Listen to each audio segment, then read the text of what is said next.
मार्फत तिथे ऐकवण्यात येते।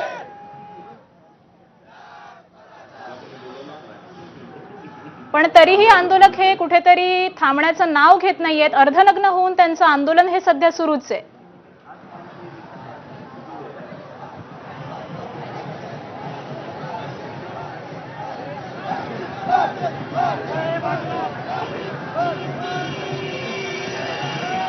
तर वेदांत नेब यांच्याशी आपला काही कारणाने संपर्क होऊ शकत नाहीये। मी पुन्हा एकदा वेदांत नेब यांच्याकडे जाते। वेदांत, अर्धनग्न होऊन आंदोलकांचं हे आंदोलन सुरू आहे। मनोज जरांगेंची ऑडिओ क्लिप किंवा व्हिडिओ क्लिप ही देखील दाखवली जाते, परंतु वाट करून दिली जाते।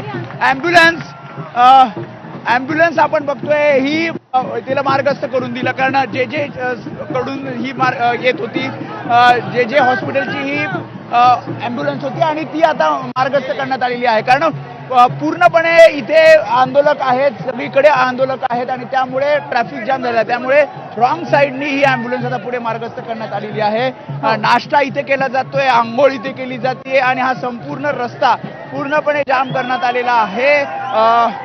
एकमेकांचा उत्साह हे वाढवताना पाहायला मिळत आहेत। काही जण नग्न होऊन परत इथे रस्त्यावर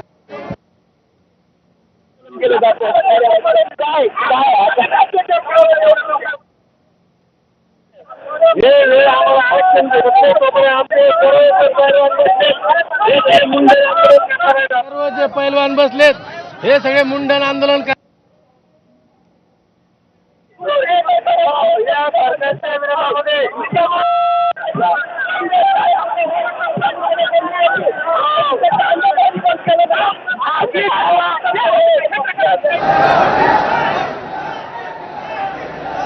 तर ही थेट दृश्य आपण पाहतोय CSMT स्थानकामध्ये। आता प्लॅटफॉर्मवर कुठेतरी गोंधळाचं वातावरण निर्माण झालेलं आहे।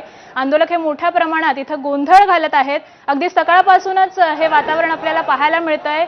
कुठेतरी आपल्या मूलभूत गरजा ह्या पूर्ण होत नाहीयेत आणि त्यामुळे हे आंदोलक आक्रमक झाले।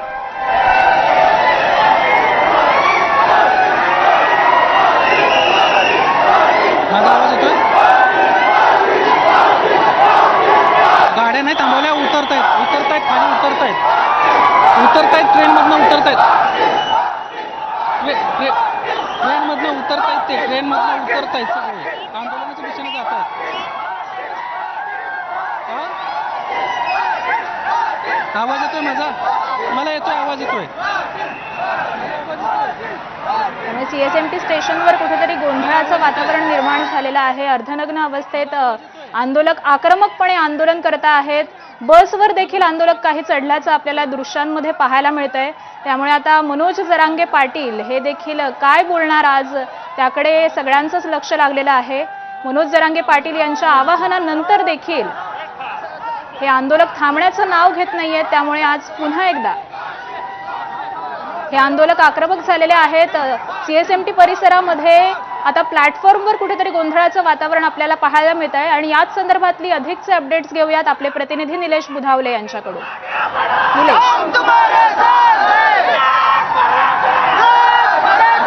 आकांक्षा, आपण पाहतोय CSMT परिसरातील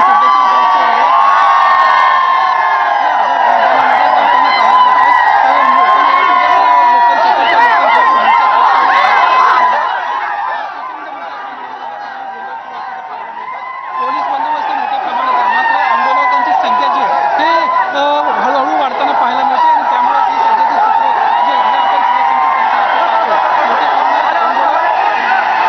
मोठ्या प्रमाणात आंदोलक सध्या या ठिकाणी आलेले आहेत आणि त्यामुळे ही गोंधळाची परिस्थिती या ठिकाणी निर्माण झालेली आपल्याला पाहायला मिळते। आंदोलक जोरदार गोंधळ या ठिकाणी घालत आहेत। उपनगरातून आलेली सर्व मंडळी आहेत आणि त्यांच्या वतीनं हे सर्व या ठिकाणी जोरदार घोषणाबाजी होताना पाहायला मिळते आणि मनोज जरांगेंना पाठिंबा देण्यासाठी आम्ही या ठिकाणी आलो आहोत, अशा पद्धतीचं त्यांचं म्हणणं आहे। उपनगरातून आलेली ही सध्याची ही सर्व मंडळी आपण पाहतो आणि त्यांच्या वतीनं या ठिकाणी मोठ्या प्रमाणात गोंधळ होत असल्याचं देखील आपल्याला पाहायला मिळते। पोलीस प्रशासन देखील या ठिकाणी आहेत। पोलिसांकडून शांततेचं आव्हान करण्यात येत आहे आणि या ठिकाणाहून पोलीस देखील सर्व आंदोलकांना शांत करताना आपल्याला पाहायला मिळतात आणि या आंदोलकांना आंदोलनाच्या दिशेने जाताना विनंती करताना आपल्याला पाहायला मिळतात। आकांक्षा, बरोबर आहे, प्रशासनाकडून खबरदारी घेण्यात येते, परंतु मनोज जरांगे पाटील यांची व्हिडिओ क्लिप ही सुद्धा माईकद्वारे इथे ऐकवण्यात येत आहे। तसं असताना देखील आंदोलकांचा ओघ हा वाढतानाच पाहतोय.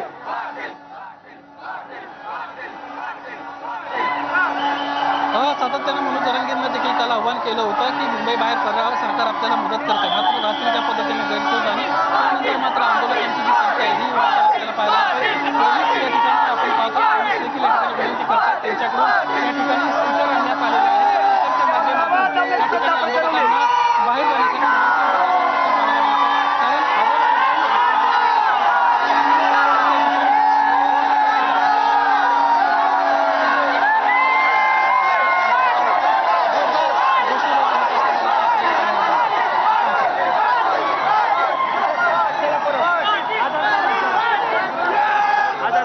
सीएसएमटी परिसरातील आपण गोंधळ पाहतोय. प्रशासनाकडून या आंदोलकांशी संवाद साधला